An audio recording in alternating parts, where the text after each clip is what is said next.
이 시간 우리에게 주신 하나님 말씀은 사도행전 18장 1절로 4절 말씀입니다. 신약성경 218면에 있습니다. 이제 이 계시의 말씀을 받들어 봉독할 때 주님의 음성으로 들을 수 있기를 바랍니다. 그 후에 바울이 아덴을 떠나 고린도에 이르러 아굴라라 하는 본도에서 난 유대인 한 사람을 만나니 글라우디오가 모든 유대인을 명하여 로마에서 떠나라 한 거로 그가 그 안에 브리스길라와 함께 이달리아로부터 새로 온지라. 바울이 그들에게 감해 생업이 같으므로 함께 살며 일을 하니 그 생업은 천막을 만드는 것이더라. 안식일마다 바울이 회당에서 강론하고 유대인과 헬라인을 권면하니라. 아멘.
아멘.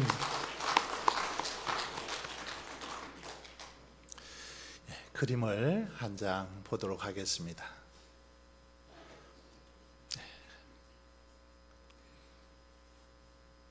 그림 보여주세요.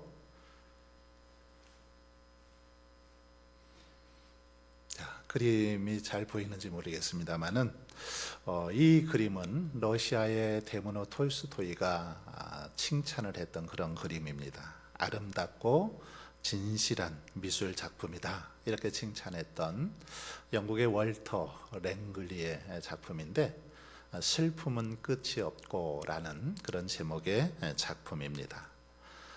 사실주의 작가인 랭글리는 주로 서민들의 슬픔과 애환을 이렇게 그렸는데, 특히 그는 작은 어촌 마을에서 어렵게 살아가는 이들의 일상을 그렸습니다. 그렸는데 이 그림을 한번 잘 보시면 한 젊은 여인이 이렇게 손바닥에 얼굴을 파묻고 있죠. 파묻고 아마 흐느끼고 있습니다. 그 옆에는 한 노파가 앉아서 이렇게 젊은 여인의 등에 손을 얹고 아무 말 없이 가만히 그렇게 지켜보고 있습니다. 여인과 노파의 이 구두밑창, 잘 보이지는 않습니다만은 구두밑창은 벌어져 있습니다. 그리고 옆에 광주리가 하나 있는데 이 광주리에는 누더기 옷들이 그렇게 담겨 있습니다. 젊은 여인의 등에 손을 얹고 있는 노파의 얼굴은 한눈에 봐도 인생의 모진 풍파를 다 겪은 그런 얼굴이지요. 그런데 여러분, 정말 속상한 것은 이렇게 지금 젊은 여인과 노파는 힘들어하고 있는데 저들 뒤로 이렇게 보여지는 바다의 그 풍경은 너무도 평온해 보인다는 것입니다. 이들은 정말 힘들어하고 있는데 그 뒤에 보이는 바다의 물결을 보니까 평온해 보이더라는 거죠. 여러분, 우리는 젊은 여인이 지금 무엇 때문에 이렇게 슬퍼하고 아파하는지 잘 모릅니다. 하지만 노파의 이 모습 속에서, 젊은 여인의 등에 이렇게 손을 얹고 있는 노파의 그 모습 속에서 우리는 젊은 여인의 슬픔을 위로하고 격려하는 그런 모습을 볼 수 있습니다. 아마도 이 여인은 노파의 이 그 행동으로 인해서, 이렇게 곁에서 손을 얹어주고 등을 다독거려주는 그 모습으로 인해서 큰 위로를 받고 힘을 얻었으리라 믿습니다. 여러분, 오늘 우리가 살아가는 시대, 어쩌면 이 시대는 어느 때보다도 위로가 필요한 시대이죠. 옛날에 비하면 훨씬 더 우리는 잘 먹고 또 편리하게 사는 그런 시대 속에 살아가고 있습니다. 하지만 돌아보면 더 많은 사람들이 이 시대에 가슴 아파하고 힘들어하고 괴로워하는 것을 알 수 있습니다. 얼마 전 우리나라는 이 비상계엄 사태로 인해서 정말 많은 이들이 힘들어하고 있습니다.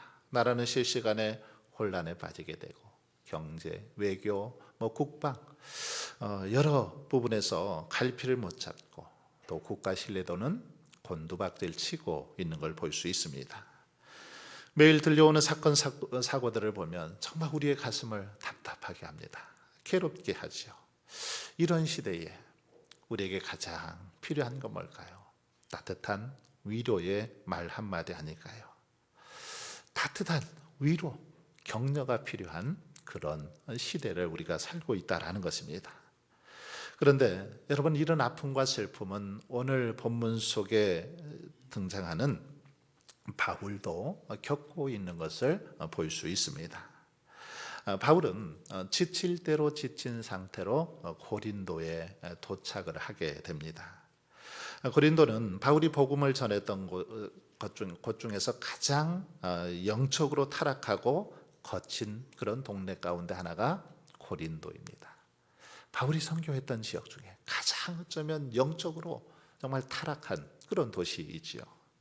고린도는 문화와 예술, 축제의 도시이자 항구 도시였습니다. 많은 미신과 우상이 있었고 12개에 달하는 신전이 고린도에 있었습니다. 고린도를 대표하는 그 신전은 해발 575m의 산 정상에 그렇게 자리 잡고 있는 아프로디테 신전이었습니다. 이 신전에는 약 1000여 명의 사제들이 있었습니다. 사제들이 있었고 제사의 일환으로 이들은 제사를 지낼 때마다 성관계를 맺는 그런 일도 이렇게 행했습니다. 이들은 밤이 되면 그리고 이제 도시로 내려와서 이 사제들이 매춘 행위를 하기도 했습니다. 그래서 이 도시에는 성병이 많이 이렇게 돌기도 했죠. 이렇게 고린도는 문란하고 정말 우상 숭배와 음란이 가득한 도시 고린도라고 말할 수 있습니다. 그런데 이런 도시에 오늘 본문에 보면 바울이 홀로 이제 들어간 것입니다. 여러분, 이런 도시에 바울이 들어갔을 때 바울의 심정은 어떠했을까요? 고린도전서 2장 3절에 보면 바울의 심정을 이렇게 묘사하고 있습니다. 내가 너희 가운데 거할 때에 약하고 두려워하고 심히 떨었노라. 고린도에 방문했을 때의 바울의 심정을 그렇게 표현하고 있습니다. 약하고 두려워하고 심히 떨었다. 전혀 흔들리지 않을 것 같았던 바울도 영적으로 그렇게 타락한 도시 고린도에 도착했을 때, 고린도 지역에 들어갔을 때 심히 두렵고 떨게 되었다라는 것입니다. 바울은 이렇게 지치고 상한 심령으로 이제 고린도에 왔는데 하나님은 그를 아주 놀라운 방식으로 위로하고 격려하고 있는 것을 볼 수 있습니다. 하나님이 이런 바울을 어떻게 위로하셨습니까? 이 시간에는 어떻게 하나님께서 우리 바울을 위로하고 격려하셨는지를 살펴보면서 은혜를 나누고자 합니다. 여러분, 하나님께서는 이렇게 지치고 심히 떨고 두려워하는 이 바울을 어떻게 위로하십니까? 먼저 하나님께서는 사람들과의 만남을 통해서 그를 위로하시는 걸 볼 수 있습니다. 만남을 통해서 위로하시더라는 거죠. 1절에 보시면 그 후에 바울이 아덴을 떠나 고린도에 이르렀다라고 그렇게 말하고 있는데, 여러분, 여기서 아덴은 그럼 어떤 장소입니까? 어떤 곳입니까? 아덴은 철학과 예술의 중심 도시였습니다. 이곳에서 바울은 복음을 전했지만 그 결과는 형편이 없었습니다. 보잘것이 없었습니다. 아니, 바울이 다른 지역에서 이렇게 복음을 전했던 것과 비교해 볼 때 이곳 아덴에서의 복음 전파는, 전도는 정말 큰 어떤 참패였습니다. 실패였죠. 바울은 아덴의 많은 우상들을 보면서 정말 분해에 넘쳐서 자신이 가지고 있던 모든 어떤 철학적인 지식과 신학적인 지식을 동원해서 아주 장황한 그런 긴 설교를 그렇게 아덴에서 하죠. 하지만 이렇게 심혈을 기울여서 복음을 전하고 선포했음에도 불구하고 믿는 자들은 소수 몇 명에 불과했습니다. 온 열정을 쏟아서 복음을 전했는데도 복음을 거부하고 믿지 않는 그들의 모습 속에서 바울은 크게 낙심하지 않을 수 없었죠. 있는 힘을 다해서 최선을 다해서 복음을 전했지만, 자신에게 주신 사명을 감당하려고 몸부림쳤지만 그들의 그 서늘한 반응을 통해서 바울은 낙심하고 좌절할 수밖에 없었습니다. 그래서 바울은 더 이상 이제 이 아덴에 머물지 않고 지치고 상한 심령으로 상업과 무역의 요충지라고 할 수 있는 이 고린도로 내려오게 된 것입니다. 당시 고린도는 아가야의 수도로서 최대의 도시였을 뿐만 아니라 해마다 수십만 명의 순례자들이 방문하는 종교의 그런 중심 도시이기도 했습니다. 많은 어떤 이방신들, 우상들이 있는 그런 도시였죠. 또한 대규모의 체육 경기로 인해서 사람들의 왕래가 매우 많은 곳이 이 고린도였습니다. 따라서 고린도는 단순히 아가야 지역뿐만 아니라 마게도냐와 그리고 로마 전 제국을 복음화하는 데 있어서 아주 좋은 그런 위치에 있었습니다. 어떤 교통 지리적으로는 좋은 위치에 있었다라는 거죠. 선교 전략상 매력이 있는 도시가 바로 고린도였습니다. 하여튼 바울은 아덴을 떠나서 이렇게 상하고 지친 마음으로 이곳 고린도에 도착하게 됐는데, 이곳에서 자신의 인생에 있어서 가장 귀하고 이제 아름다운 그런 만남을 갖게 됩니다. 고린도에서 지치고 상한 마음으로 이곳에 도착했는데, 이곳에서 아름다운 만남을 통해서 그는 다시 힘을 얻고 하나님께서 주신 사명을 감당하게 되는 걸 볼 수 있습니다. 여러분, 여기서 바울은 누구를 만나게 됩니까? 오늘 본문에 보면 바로 아굴라와 브리스길라 부부를 이곳에서 만나는 걸 볼 수 있습니다. 2절을 한번 보십시오. 아굴라라 하는 본도에서 난 유대인 한 사람을 만나니 글라우디오가 모든 유대인을 명하여 로마에서 떠나라 한 거로 그가 그 안에 브리스길라와 함께 이달리아로부터 새로 온지라 바울이 그들에게 가매.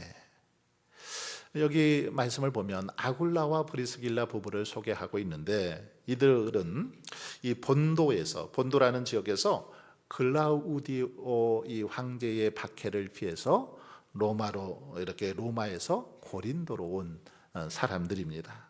그런데 여기서 이들 부부를 바울이 우연히 만나게 되었다라는 것입니다.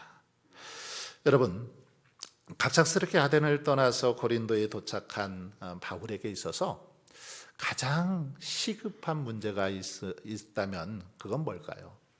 지금 갑작스럽게 아덴에서 고린도로 도착한, 고린도에 온 바울에게 있어서 가장 시급한 문제 뭘까요? 그것은 의식주 문제이죠. 의식주 문제를 해결하는 게 가장 시급했습니다. 우리가 여행을 가든 잠깐 어디에 머물든 또는 선교를 가든 중요한 게 뭡니까? 숙소이죠. 먹을 겁니다. 그래서 우리가 잠깐 어디 여행을 가도 먼저 숙소를 정하죠. 숙소가 정해져야 그곳에 가서 편히 쉬고 여행을 할 수 있기 때문에 숙소를 정하고, 그리고 또 이렇게 먹을 것을 그 다음에 정하고 계획을 짜지 않습니까? 숙소가 정해지지 않으면 불안하고 초조할 수밖에 없죠. 그런데 본문에 보면 바울은 이 아굴라와 브리스길라 부부를 만남으로 인해서 의식주 문제를 해결받게 됩니다. 우연한 만남을 통해서 이 문제를 해결하게 되죠. 특히 이들을 이렇게 만나고 보니까 이들과 공통점이 많았습니다. 바울처럼 똑같이 이들의 생업이 천막을 만드는 그런 천막 제조, 텐트 메이커였습니다. 천막을 만드는 그런 생업을 가지고 있었고, 또 복음에 대한 열정도 있었던 부부였습니다. 바울은 이들 부부와의 우연한 만남을 통해서 그래서 큰 위로를 받게 되죠. 그리고 함께 이제 힘을 다해서 복음을 전하고 사명을 감당하게 되는 것을 볼 수 있습니다. 바울은 로마서 16장에서 아굴라와 브리스길라 부부를 향해서 이렇게 말하고 있습니다. 너희는 그리스도 예수 안에서 나의 동역자들인 브리스가와 아굴라에게 문안하라. 그들은 내 목숨을 위하여 자기들의 목까지도 내놓았나니 나뿐 아니라 이방인의 모든 교회도 그들에게 감사하느니라. 여러분, 이 한 구절만 봐도 이들 부부가 바울에게 얼마나 큰 위로가 되고 격려가 되고 힘이 되었는지를 잘 알 수 있습니다. 그렇습니다. 바울은 목숨까지도 내놓고 헌신하는 이들 부부, 믿음의 동역자들이 있었기 때문에 마음 놓고 복음을 전할 수 있었고 주신 사명을 감당할 수 있었다라는 것입니다. 이들 부부와의 만남을 통해서 상한 마음을 위로받고 힘을 얻어서 주신 사명을 감당할 수 있게 되었다라는 사실입니다. 또한 5절을 보시면 바울은 그렇게 만나고 싶었던 실라와 디모데와도 제해하는 그런 모습을 볼 수 있습니다. 실라와 디모데가 마게도냐로부터 내려오매, 바울은 데살로니가에서 불량배들의 위협을 맞고 도망친 그런 경험이 있습니다. 그런데 디모데가 와서 이제 하는 말이 데살로니가 성도들이 이제는 믿음으로 잘 성장하고 있다라고 그렇게 말하는 것입니다. 바울은 그곳에서의 자신의 사역은 실패했다고 그렇게 생각하고 있었는데 자신이 떠난 이후에 그곳에 교회가 세워지게 되고 성도들이 믿음으로 성장하고 있었던 것입니다. 이 사실을 디모데와 실라를 통해서 듣게 된 거지요. 또한 실라와 디모데는 마게도냐에서 온 이렇게 형제들의 후원금을 가지고 왔습니다. 후원금까지도 같이 가지고 와서 바울을 격려하고 있죠. 바울은 마게도냐에서 어려움을 겪으며 그곳에서 모든 사역을 실패한 것처럼 그렇게 여겼는데 자신이 뿌린 씨앗이 이제 자라게 되고 또 그래서 그들이 선교 헌금까지 가지고 와서 자신을 그렇게 지금 후원하고 있는 이 모습을 보면서 큰 위로를 받게 되었다라는 것입니다. 그러니 실라와 디모데와의 이 만남, 바울에게 있어서 얼마나 큰 위로가 되었을까요? 여러분, 이와 같이 우리 하나님은 어떤 사람들과의 아주 우연한 만남을 통해서 지치고 상한 심령들을 위로해 주시고 격려해 주시는 분임을 알 수 있습니다. 하나님은 우리를 위로하실 때 사람을 통해서 만남을 통해서 위로해 주시고 격려해 주시더라는 것입니다. 성경을 보면 하나님은 많은 곳에서 우연한 만남을 통해서 그들을 위로하시고 격려하시는 모습을 볼 수 있습니다. 룻은 남편을 잃고 정말 어렵게 하루하루 살아가는데 보아스와의 만남을 하나님께서 통해서 그를 위로해 주시는 것을 볼 수 있습니다. 사마리아 여인은 어떻습니까? 또 삭개오는 어떻습니까? 그들은 사람들로부터 손가락질 받고 조롱받고 비난받는 그런 인생이었지만 예수님을 만남으로 인해서 그들이 큰 위로를 받고 있는 것을 알 수 있습니다. 여러분, 그런데 이런 역사는 지금 오늘 이 순간에도 일어나고 있는 점이 있습니다. 하나님께서는 오늘 이 순간에도 만남을 통해서 우리들을 위로해 주시고 격려해 주시더라는 것입니다. 지난 5월에 전주 더 오늘의 교회와 협력으로 지역 의료 미용봉사를 정말 성대하게 그렇게 마쳤는데 생각해 보면 그 행사는 정말 우연한 만남을 통해서 하나님께서 우리 교회와 또 우리들을 위로해 주신 일이었다. 저는 그렇게 생각을 합니다. 저는 평소 의료봉사를 통해서 정말 지역민들을 섬기면 좋겠다라는 그런 바람 또 기도를 하고 있었는데 그 집사님과의 아주 우연한 만남을 통해서 그 일이 그렇게 성사되어진 것을 볼 수 있습니다. 다음 주에 있을 성탄 칸타타 역시도 마찬가지입니다. 제가 한 번쯤 좀 찬양팀을 초청해서 함께 이렇게 찬양하고 은혜 받는 그런 시간을 가졌으면 좋겠다. 이런 바람을 계속 가지고 있었는데 또 우연찮게 늘 우리 교회 쪽을 좀 자주 지나다니셨다고 그래요. 얘기 들어보니까 지나다니시던 분과의 그 만남을 통해서 이렇게 또 귀한 자리를 준비하게 되었습니다. 여러분, 이렇게 우리 하나님께서는 아주 우연한 만남을 통해서 우리들을 위로하고 격려해 주시더라는 것입니다. 어떤 만남을 통해서 우리의 마음을 격려해 주십니다. 아니, 우리는 우연이라고 생각하지만 결코 어쩌면 우연이 아니지요. 하나님의 섭리요 계획입니다. 하나님께서 우리를 위로하시기 위해서 예비해 놓으신 만남이요 이벤트이기도 하죠. 그러므로 저와 여러분은 어떠한 만남도 함부로 하거나 소홀히 하지 마시기를 바랍니다. 누군가를 우리에게 붙여주시고 만나게 하신 것, 그것은 그를 위로하고 격려해 주시라는 뜻으로 믿고 정말 더욱더 따뜻한 그런 마음으로 위로의 손길을 내밀 수 있기를 바랍니다. 하나님께서 정말 바울을 사람을 통해서 위로해 주신 것처럼 오늘 우리들도 또 다른 사람들에게 위로의 손길을 내밀 수 있기를 바랍니다. 두 번째로 하나님께서는 하나님의 때에 아주 귀한 열매를 통해서 위로해 주시는 것을 알 수 있습니다.